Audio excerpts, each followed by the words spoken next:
Hey guys, what's going on? Just going to take a look at Bitcoin. Ticker for this is obviously BTC, and I'm currently on the weekly time frame. Obviously, I've covered this coin several times in the past, so I don't want to get into what every one of these lines are. Instead, just tell you what you need to know for this analysis. We had this multi-year falling wedge formation that broke out to the upside, which they typically do. We had a retest, and in the process of breaking out of this falling wedge, we created a rising wedge. So we had this level of resistance right here. We had this upsloping level of support. They were drawing to a convergence point. However, we broke out of this rising wedge before we got anywhere near this apex of the rising wedge. We broke out. Down here, we got an early warning sign that the bulls were taking control, and that came in the form of a hidden bullish divergence, right? So you see we had a low, then we had a higher low in relation to here, and on this oscillator, we had a low, then a lower low. So hidden bullish divergence. Now we came up, and as you know, if you've been watching this channel for a while, or just you know anything about trading, a long-term broken level of support will serve as a resistance level on the way up. So actually, I'll put this down to a lower time frame so you can see that we did indeed get a bit of a fight right here. Okay, so you see this broken level of support. It was resistance here, and we finally broke above it. However, this resistance level is still in place. So the top resistance line of this rising wedge is still in play, and that is the level that we are getting a good deal of resistance from right now. Now, in the process of breaking the lower level, the lower support level, which was flipped to resistance, in the process of breaking that, we also broke this horizontal level of support or resistance, right? So if you look back here, this particular level is based on the lows of these candle bodies, and if you want to trade Bitcoin, I recommend that you draw this level on your chart because this is the level that basically the fight is happening over right now. Okay, so just take a horizontal trend line, paste it. I have it around it's pretty much 36,000, so just slightly above where we are right now. However, the significance of this level is based on the weekly time frame. So whatever's happening right now, it's not relevant until we get the candle close on Sunday evening. Okay, so what you want to see by the time this candle closes is you want to see this candle body close above this line, right? Again, that's over 36,000. That's around, you know what, 36,098 about, right? Just to be on the safe side. So yeah, pay attention to how this candle closes.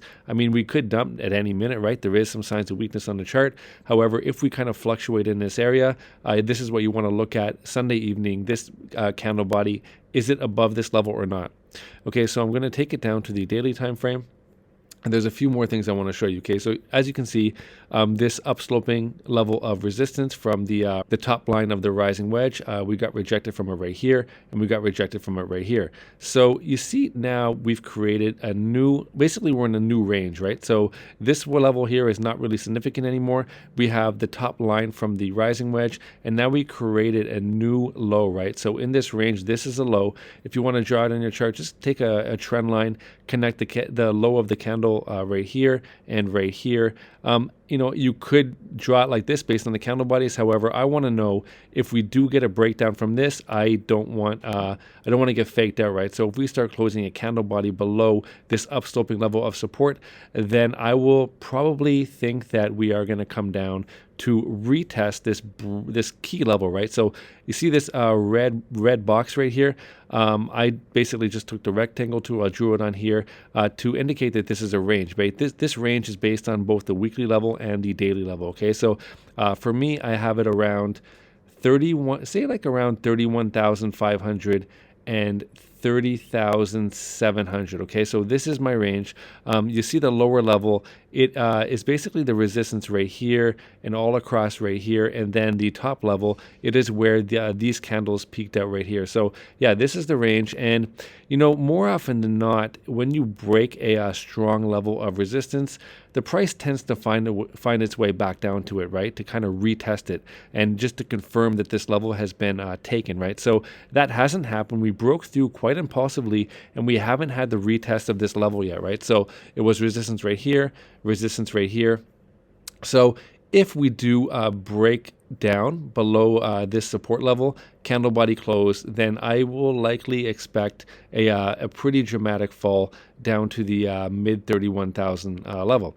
But yeah, we can't jump to the conclusion and say that's going to happen just yet because this is where the battle is taking place right now, this horizontal level. And obviously I already mentioned this level. It's slightly above 36,000. So, and you see right now, we have the battle happening right now on this candle on the daily time frame. So watch how the weekly candle closes. We may salvage this level and then head back up to retest the top line of the rising wedge, right, and give that another crack.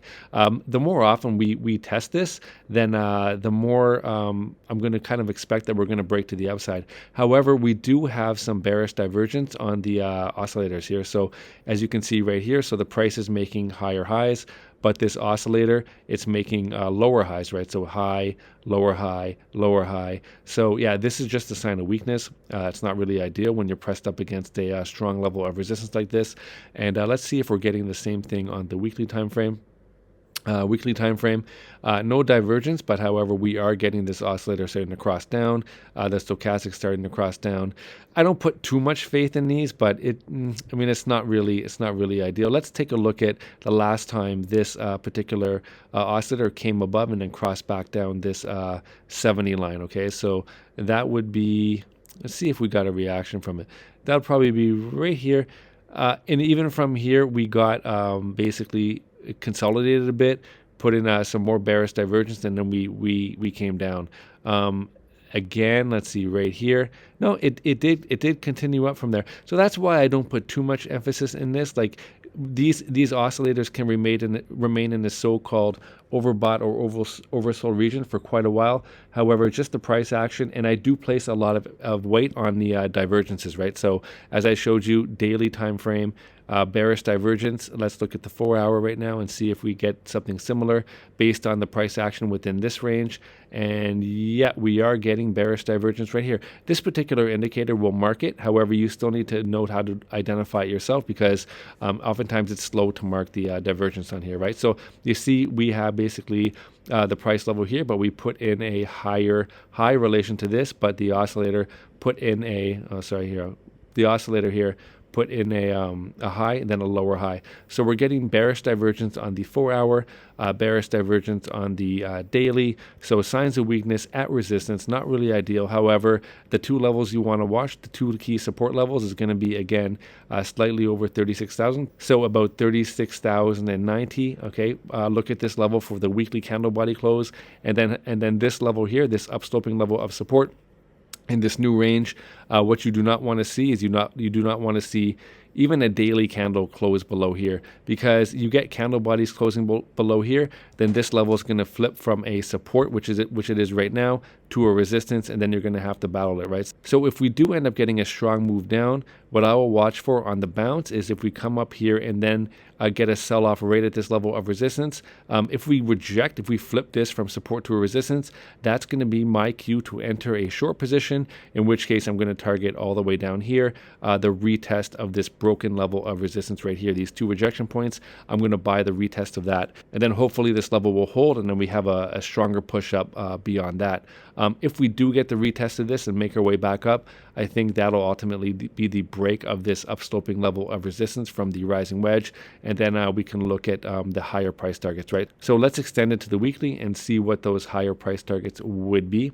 So if we can get through this level, this resistance where we're at right now, with or without the retest of this broken level of resistance, then the next level for me is going to be right up here at around 43,000, and then you see that is based on the support level right here. And then once we broke the support, it was resistance for quite a while, right? So we do have quite a bit of price history right here at, it's about 42,850 or so.